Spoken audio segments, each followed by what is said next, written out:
In a Counter-Strike match, information can mean the difference between success or failure.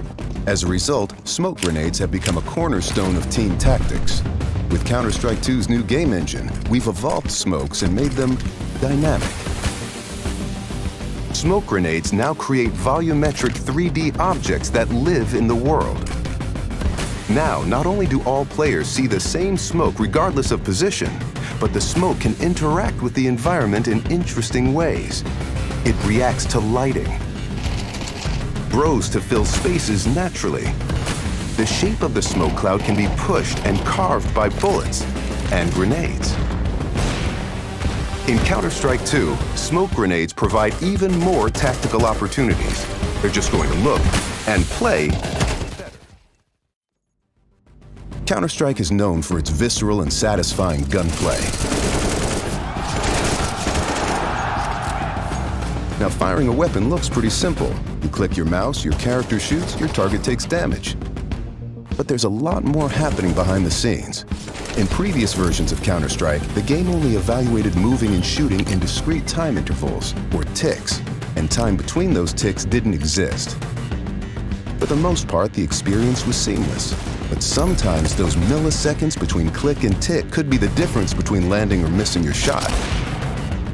That's why with Counter-Strike 2, we're introducing sub-tick updates.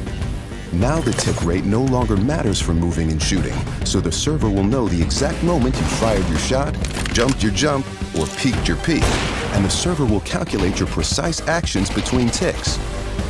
So what you see is what you get.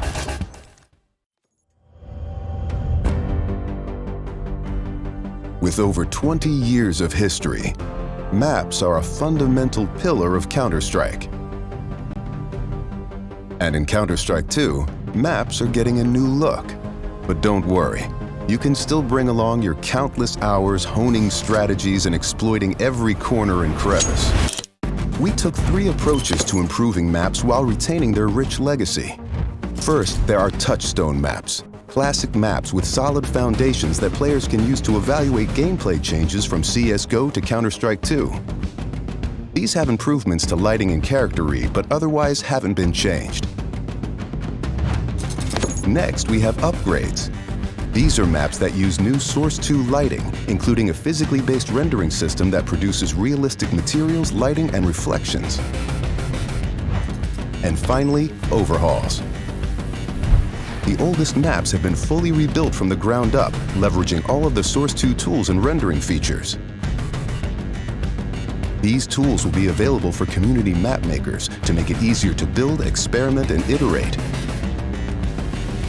With upgrades to lighting, player read, and materials in Counter-Strike 2, even the familiar will feel brand new.